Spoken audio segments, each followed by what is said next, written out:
Menaxheri përzuri një çift të moshuar nga restoranti, por 24 orë më vonë u pushua vet nga puna. Përshëndetje miq, sot do t'ju tregoj një histori të vërtet njerëzore që tregon se si jeta kthen gjithmonë borxhet, dhe se respekti është monedha më e vlefshme që mund të përdorim me njëri tjetrin. Në një qytet të vogël bregdetar, ku turistët dhe banorët e vjetër ndaheshin në rrugicat me aromë peshku dhe kafeje, ndodhi diçka që tronditi të gjithë. Një menaxher i një restoranti luksos, i njohur për arrogancën dhe përpjekjet për ta bërë lokalin elit, përzuri një çift të moshuar vetëm pse nuk i pëlqeu pamja e tyre. Por ajo që ndodhi vetëm 24 orë më vonë do të bëhej një mësim i madh për të gjithë. Pjesa e parë, një mëngjes i zakonshëm që ndryshoi gjithçka, ishte e diel paradite. Qielli mbi qytetin e Durrësit kishte atë ngjyrën e argjend që paralajmëronte një ditë të nxehtë gushti. Në rrugën kryesore pranë shëtitores ndodhej një restorant elegant, La Marina Blu. Lokali njihej për gatimet e tij të detit, për shërbimin e shpejtë, por edhe për çmimet që ishin jashtë mundësive të shumicës së pensionistëve. Menaxheri i restorantit, Adriani, ishte një burr rreth të 40-ave, gjithmonë me kostum të errët, orë të shtrenjtë dhe një buzëqeshje të ftohtë që i bënte njerëzit të ndiheshin të vëzhguar. Ai kishte ardhur nga Tirana për të ngritur imazhin e lokalit dhe për ta bërë më ekskluziv. Në thelb, Adriani nuk kishte durim për njerëzit që i dukej se nuk përshtateshin me atmosferën e tij luksoze. Për të, çdo klient duhej të ishte i pasur, i veshur mirë dhe që bënte porosi të majme. Të tjerët merrni kafen diku tjetër, thoshte shpesh me përbuzje. Atë mëngjes, në derën e La Marina Blu u shfaq një çift i moshuar, ai quhej Nasi, 78 vjeç, dhe ajo Lida, 75. Kishin qenë bashkë për më shumë se 5 dekada. Ai me një bastun të vjetër, ajo me një shall të hollë në qafë, të dy të qeshur e të lodhur nga jeta, por me dashuri që u shkëlqente në sy. Në duar mbanin një buqet të vogël me trëndafila të kuq. Ishte përvjetori i tyre i 50 të i martesës. E di që nuk kemi shumë para, por desha të ham një drek ndryshe sot, Lida, i tha Nasi me zë të butë, ndërsa i hapte derën. Vetëm një pjatë makarona me fruta deti do mjaftonte për mua, u përgjigj ajo me një buzëqeshje të qetë. Ata hynë me kujdes brenda, duke parë ambientin e pastër, tavolinat me peceta të bardha, dritat që ndizeshin mbi çdo tryezë si në filmat italian. Por sapo u ulën në skajin e sallës, një djalë i ri, kamerieri, i afrohet dhe u kërkon me mirësjellje të presin, pasi duhet të flasë me menaxherin. Në pak minuta, Adriani afrohet vetë, vështrimi i tij përshkoi çiftin nga koka te këmbët. Ai pa pantallonat e vjetra të Nasis, sandalet e lira, shallin e Lidës që kishte ndoshta më shumë se 20 vjet, dhe në fytyrën e tij u shfaq një buzëqeshje përbuzëse. Më falni, zoti im, zonjë, por ky është një restorant me rezervim paraprak, tha me ton të ngrirë. Oh, ne nuk e dinim. Por nëse ka ndonjë tavolinë bosh, mund të ulemi? Do ham vetëm një pjatë, nuk duam shumë, u përpoq Nasi të shpjegonte. Nuk është puna të tavolina, zotëri. Është puna të standardet që duam të ruajmë këtu. Nuk mund të ulem klientët që hërmëmë. Nuk i përshtaten atmosferës son. Fjalët ranë si plumba. Në fillim, Lida nuk e kuptoi plotësisht. Pastaj, kur pas sytë e burrit të saj të mbushur me turp, ndjeu sikur dikush i kishte shtypur zemrën me dorë. Ne donim vetëm të festonim për vjetorin ton, tha ajo me zë që i dridhej. Ka shumë bare përreth, zonjë. Jam i sigurt që do gjeni diçka më të përshtatshme për ju, ja ktheu Adriani dhe bëri me dorë drejt derës, si të po urdhëronte shërbëtor. Restoranti heshti, disa klientë në tavolina përreth i pan me mëshirë. Një vajzë e re që po hante mëngjesin me prindërit, u ngrit dhe tha me zë të lartë, nuk është e drejtë ajo që po bëni. Ata janë njerëz si të gjithë ne. Por Adriani e injoroi. Ai thjesht urdhëroi kamerierin, shko dhe ndihmo t'i përcjellësh jashtë. Lida e mbajti dorën e burrit dhe dolën pa thënë më asnjë fjalë, por jashtë, tek trotuari, ajo nisi të qaj ngadalë. Nasi, që gjithë jetën kishte qenë një burr krenar, u ul në një stol dhe shikonte përpara pa folur. Mos qaj, Lida. Nuk e meritojnë ata dashurinë tonë. Hajde, shkojmë në atë lokalin e vjetër pranë portit. Ka më shumë shpirt atje. Ata u nisën ngadalë, ndërsa njerëzit nëpër lokale të tjera I shikonin me keqardhje, por askush nuk e dinte se kush ishin vërtet ata të dy, një e vërtet që do ndryshonte gjithçka. Të nesërmen në mëngjes, në imbocin e pronarit të La Marina Blu, zoti Arben Muca, mbërriti një email që do trondiste gjithçka, titulli: Sjellje njerëzore nga menaxheri juaj. Emaili ishte dërguar nga një vajzë që kishte qenë në restorant atë ditë, ajo që kishte protestuar publikisht. Ajo kishte regjistruar incidentin me telefon dhe videon e kishte shpërndar në rrjetet sociale me përshkrimin: kështu trajtohen të moshuarit që duan të hanë një drekë të thjeshtë. Turp për La Marina Blu. Në më pak se 12 orë, videoja kishte marrë mbi 2 milion shikime, mijëra komente dhe qindra ndarje. Njerëzit ishin të zemëruar, komentet shpërthenin: pensionistët tanë nuk meritojnë këtë trajtim. Ku është respekti për prindërit tanë? Pushonim menjëherë atë njeri. Pronari, I tronditur, thiri menjëherë Adrianin në zyrë: çfarë ke bërë? E pyeti ai I natosur: nuk kam bërë asgjë të keqe. Kam ruajtur imazhin e lokalit, tha Adriani me vetbesim. Imazhin? Ke fyer 2 të moshuar që rezultojnë të jenë kushërinj të ish donatorit ton kryesor, zotit Lefter Caka. Ai më ka telefonuar vetë sot në mëngjes dhe më tha se do të padis për diskriminim publik. Adriani u zverdh, si tha: donatori kushërinj të tij? Po, Nasi dhe Lida janë njerëz që kanë kontribuar për këtë qytet për dekada. Ai ishte inxhinier detar, ajo mësuese e letërsisë. Ti I përzore si të ishin lypsar. Çfarë shefi mendon se je? Në atë moment, pronari I dorëzoi një letër: je I pushuar menjëherë nga puna. Adriani nuk mund ta besonte.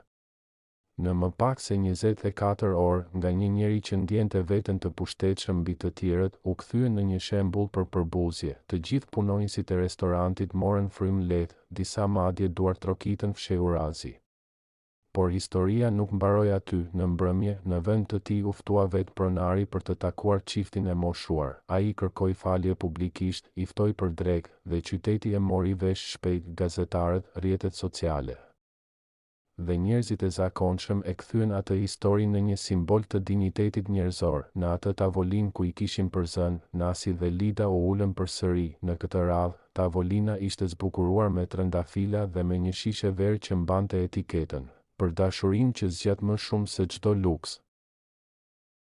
Rënia dhe zgjimi I Adrianit dita pas pushimit ishte e zymë. Qielli kishte marrë një ngjyrë gri dhe era që frynte nga deti sillte me vete kripën dhe kujtimet e hidhura të një dite që Adriani do të donte ta fshinte përgjithmonë nga jeta e tij. Ai që dikur zbriste nga makina e shtrenjtë dhe hynte në La Marina Blu me shpatulla drejt, tani ecte I ulur, me një dosje të hollë në dorë dhe një sy të ngulur në tokë. Në shtëpi e priste vetëm heshtja. Asnjë telefonat, asnjë ofertë pune, vetëm mesazhe nga mediat që kërkonin komentin e tij për incidentin që kishte tronditur publikun. Në fillim, ai u përpoq të justifikojë: media e ka egzageruar. U tha disa miqve: unë vetëm kërkova të ruaj imazhin e lokalit. Por brenda tij, diçka filloi të thyej. Në çdo koment që lexonte në rrjet, në çdo video që e tregonte duke përzënë çiftin, ai shihte veten si një njeri që nuk njihte më fytyrën e vet. Rruga e poshtërimit. 3 ditë më vonë, ai doli për të kërkuar punë. Kishte jetuar gjithë jetën duke menduar se ishte mbi të tjerët, se menaxhimi ishte për njerëzit elit si ai. Por çdo derë që trokiti, ju mbyll. Në një hotel, recepcionistja e njohu menjëherë: ju jeni ai që përzuri ata të moshuarit, apo jo? Më vjen keq, por pronari ynë nuk do të dëshironte të punonit këtu. Në një tjetër vend, menaxheri I shpjegoi: klientët tanë do humbnin besimin në ne. Jeni bërë figurë publike për arsye të gabuara. Kështu, Adriani mbeti pa punë. Ditët kalonin ngadalë, ndërsa ai filloi të ulte standardet. Makina që dikur e mbante me krenari u shit për të paguar qiran. Kostumet elegante u bën një kujtim në dollap. Në mbrëmje, për herë të parë pas shumë vitesh, nisi të ecë nëpër qytet si njeri I zakonshëm, pa askënd që t'i hapte rrugën apo t'i jepte përparësi. Ishin orët e vona kur Në një rrugicë pranë portit, ai pa një lokal të vogël, të ndriçuar me drita të verdha të buta. Në tabelë shkruajte Lida Nasi. Ai ndaloi në vend. Zemra i rahu fort. Ishte emri që nuk do donte ta dëgjonte kur më, përballja e papritur, në një moment dëshire të çuditshme për të parë, Adriani hyri brenda. Lokali ishte i thjeshtë, por plot jetë. Në mure kishte fotografi të vjetra, ku dalloi Lida e re me një grup nxënësish dhe Nasi me një anije në sfond. Aromat e ushqimit ishin të ngrohta, shtëpiake. Në një cep, një çift të moshuar po shërbenin vetë, ishte ata. Adriani ngriti syt dhe i pa. Nasi mbante një përparse me njolla, ndërsa Lida mbushte pjatat me makarona. Për një moment donte të kthehej dhe të ikte, por diçka brenda tij e ndali, në vend që të ikte. U ul në një tavolinë pranë dritares. Një vajzë e re, ndoshta mbesa e tyre, i afrohet për të marrë porosin. Çfarë dëshironi, zoti im? Vetëm një pjatë makarona me fruta deti, tha Adriani me zë të ulët, po thuaj me turp. Kur pjata mbërriti, ai nuk mundi të ngrinte syt nga tavolina. Dëgjoj zërin e Lidës nga pas, kjo është receta ime e vjetër. Uroj t'ju pëlqej. Ajo nuk e kishte njohur në fillim. Por kur ai ngriti kokën, ajo u ndal në vend, fytyra e saj mbeti e qetë, por syt I ndryshuan ngjyrë. Nasi, që po fshinte një tavolinë, u kthye dhe pa gjithçka. Zoti Adriani, tha ai me një zë të butë, që më shumë dukej lutje se sa inat. Ju më njihni, belbëzoi ai, sigurisht që ju njoh. Ju jeni njeriu që na dha dhuratën më të madhe në përvjetorin ton të 50 të, u përgjigj Nasi me një buzëqeshje të trish. Adriani u hutua, dhuratë? Unë ju përzura, ju fyeva, por nëse nuk do të na kishe përzën atë ditë, ne nuk do ta kishim hapur këtë lokal. Ne donim të provonim një drek ndryshe, por përfundimisht kuptuam se duhej të krijonim vendin ton. Te Lida Nasi ekziston sepse ti na përzure. Lida, që e dëgjonte, ju afrua dhe I tha, zoti Adriani, ne si jemi njerëz që mbajmë inate. Por ndonjëherë Zoti përdor njerëzit që na lëndojnë për të na treguar një rrugë më të mirë. Sot, çdo ditë kemi klientë që vinë këtu për përzemërinë, jo për luksin. E kjo është pasuria jon. Ai uli kokën, nuk kam as justifikim, as fjalë. Kam jetuar me përbuzje ndaj njerëzve që nuk I ngjanin ëndrës sime të rreme. Jam penduar. Pendesa e vërtet nuk është fjalë, është vepër, tha Lida butë. Nëse do të ndihmosh, qëndro sonte. Na duhet dikush për të larë pjatat. Adriani e pa me habi, ai, menaxheri I restorantit luksos, tani të lante pjata në një lokal të vogël, por në sytë e tyre nuk kishte tallje, vetëm mirësi. Dhe për herë të parë pas shumë kohësh, ai ndjeu se dikush po I jepte një mundësi të dy. Një fillim I ri, ai qëndroi. Fillimisht për turp. Pastaj, për ndjesinë që filloi ta ndryshoj, në atë kuzhinë të vogël, mes zhurmës së tiganëve dhe aromës së peshkut, Adriani nisi të mësoj çfarë është përulësia. Çdo mbrëmje, Lida I sillte një filxhan kafe dhe I thoshte, mos harro. Çdo pjatë që lan është një kujtim I pastruar nga e kaluara. Në fillim, ai nuk kuptonte se çfarë donte të thoshte.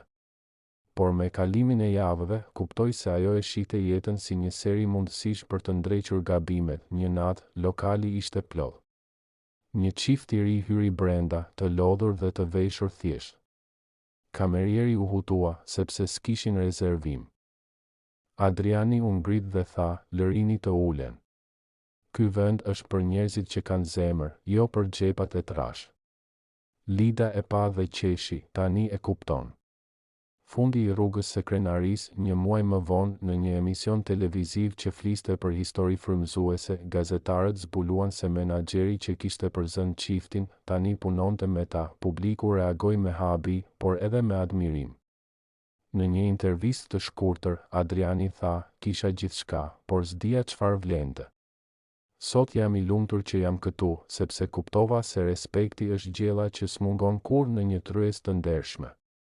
Nasi e dëgjonte dhe tha me humor, e shihni. Më në fund Adriani gjeti recetën e tij të jetës.